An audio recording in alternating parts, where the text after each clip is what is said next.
again. Ready for chapter 3? Me too. Chapter 3, The Black Spot. About noon, I stopped at the captain's store with some cooling drinks and medicines. He was lying very much as we had left him, only a little higher, and he seemed both weak and excited. "Jim," he said, "you're the only one here that's worth anything, and you know I've been always good to you. Never a month, but I've given you a silver 4 penny for yourself.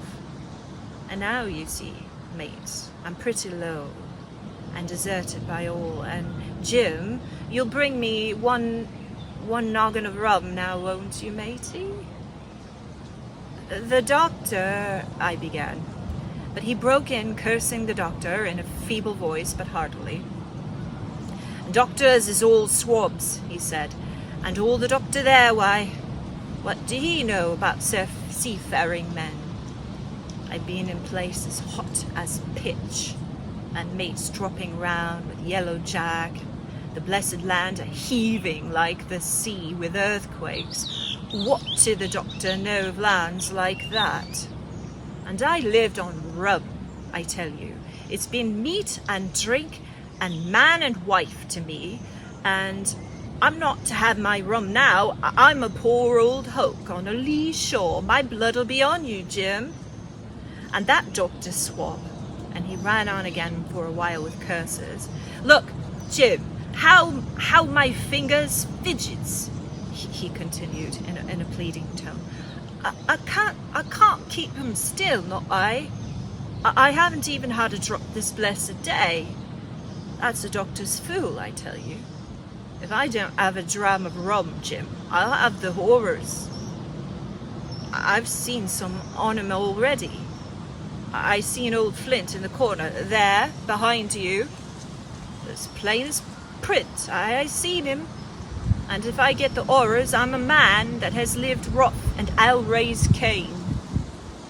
Your doctor himself said 1 glass wouldn't hurt me. I'll give you a golden guinea for a noggin, Jim." He was growing more and more excited, and this alarmed me for my father, who was very low that day and needed quiet. Besides, I was reassured by the doctor's words now quoted to me, and rather offended by the offer of a bribe. "I want none of your money," said I, "but what you owe my father. I'll get you 1 glass and no more." And when I brought it to him, he seized it greedily and drank it out. Aye, said he, "that's some better, sure enough. And now, matey, did that doctor say how long I was to lie here in this old berth?" "A week at least," said I. "Thunder!" he cried. "A week? I can't do that. They'd have me black spot on me by then. The lubbers is going about to get the wind of me this blessed moment. Lubbers couldn't keep what they got, and I want to nail what is another's. Is that seamanly behaviour now? I want to know. But I'm saving a soul. I never wasted good money of mine, nor lost it neither, and I'll trick him again. I'm not afraid of him. I'll shake out another reef, matey, and daddle him again." And as he was thus speaking, he had risen from bed with great difficulty, holding to my shoulder with a grip that almost made me cry out, and moving his legs like so much dead weight. His words, spirited as though they were in meaning, contrasted sadly with the weakness of the voice in which they were uttered. He paused when he had gotten to a seating position on the floor. "That doctor's done me," he murmured. "Me ears is singing, lay me back." Before I could do much to help him, he had fallen back again to his former place, where he lay for a while, silent. "Jim," he said at length, "you saw that seafaring man today?" "Black Dog?" I asked. "Ah, Black Dog," says he. "He's a bad un, but there's worse that put him on now. If I can't get away nohow, and they tip me black spot, mind you, it's my old sea chest they're after. You get on a horse. You can. can't you?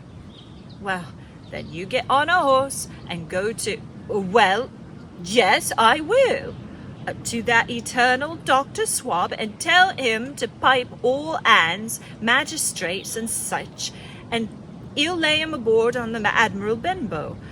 All old Flint's men, crew, man and boy, all on him that's left. I was first mate. I was old Flint's first mate, and I'm the only one as knows the place. He gave it to me at Savannah, when he lay a-dying, like as if I was to now, you see. But you won't peach unless you get that black spot on me, or unless you see the black dog again, or a seafaring man with one leg. Jim, him above all. But what is the black spot, Captain? I asked. That's a summons, mate. I'll tell you if they get that, but you keep your weather eye open, Jim, and I'll share with you equals, upon my honour. He wondered a little longer, his voice growing weaker, but as soon as I had given him his medicine, which he took like a child, with the remark, "If ever a seaman wanted drugs, it's me," he fell at last into a heavy swoon-like sleep, in which I left him. What I should have done, had all gone well, I do not know. Probably I should have told the whole story to the doctor, for I was in the mortal fear lest the captain should repent of his confessions and make an end of me.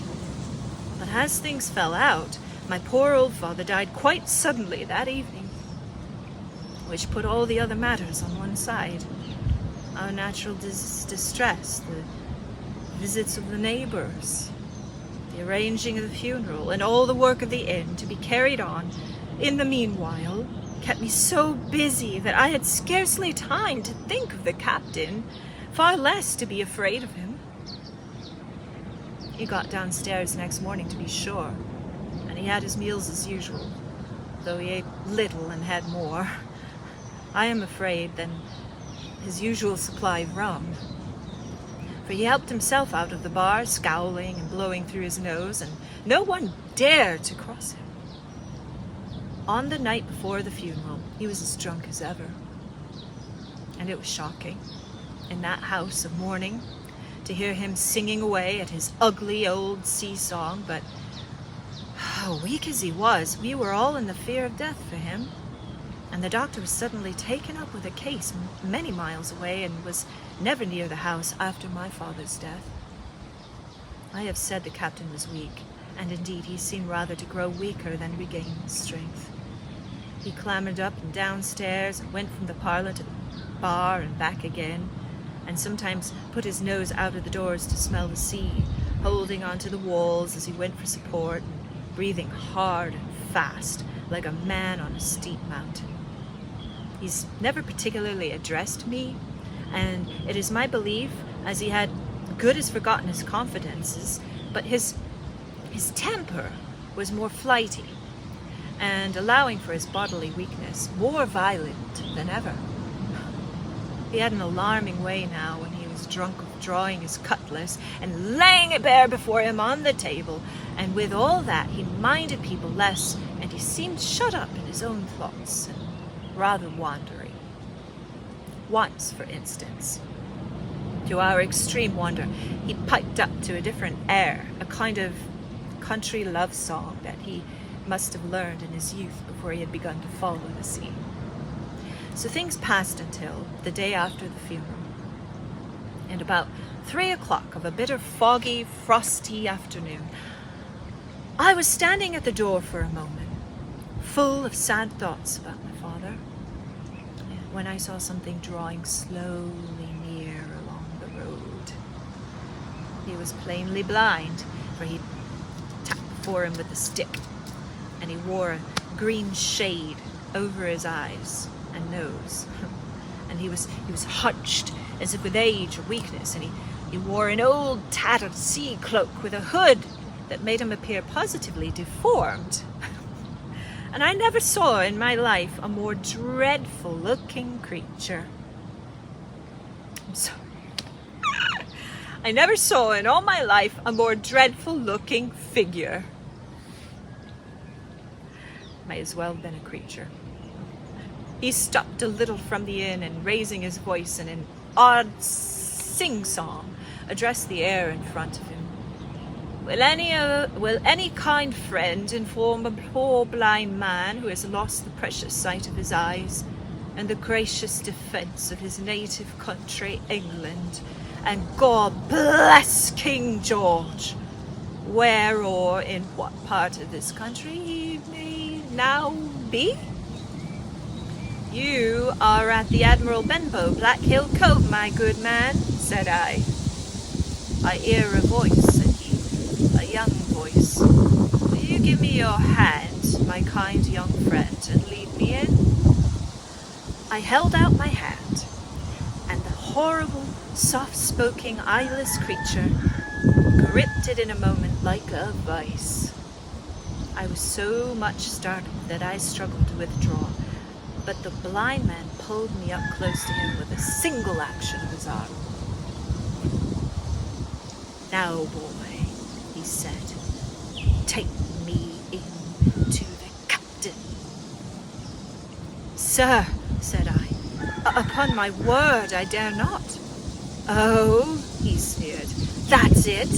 Take me in straight, or I'll break your arm. And he gave it, as he spoke, a wrench that made me cry out. Sir, said I, it is for yourself, I mean. The captain is not what he used to be. He sits with a drawn cutlass, another gentleman. Come now, march, interrupted he. And I never heard a voice so cruel and cold and ugly as that blind man's. It cowed me more than the pain. And I began to obey him at once, walking straight in at the door and toward the parlor, where our sick old buccaneer was sitting, dazed with rum. The blind man clung close to me, holding me in one iron fist and leaning almost more of his weight on me than I could carry. Lead me straight up to him, and when I'm in view, cry out, here's a friend for you, Bill. If you don't, I'll do this. And with that he gave me a twitch that I thought would have made me faint. Between this and that, I was so utterly terrified of the blind beggar that I forgot my terror of the captain, and as I opened the parlor door, cried out the words that he had been ordering in a trembling voice. The poor captain raised his eyes, and at one look the rum went out of him and left him staring sober. The expression of his face was not so much of terror as of mortal sickness. He made a movement to rise, but I did not believe he had enough force left in his body. Now, Bill, sit where you are, said the beggar. If I can't see you, I can hear a finger stirring. Business is business. Hold out your left hand. Boy, take his left hand by the wrist and bring it near to my right. We both obeyed him to the letter, and I saw him pass something from the hollow of his hand that held his stick into the palm of the captain's, which closed upon it instantly.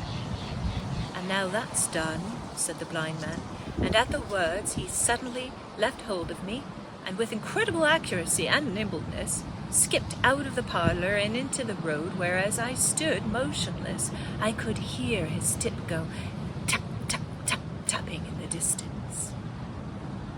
It was some time before either I or the captain seemed to gather our senses, but at length, and about at the same moment, I released his wrist, which I was still holding, and he drew in his hand and looked sharply into the palm.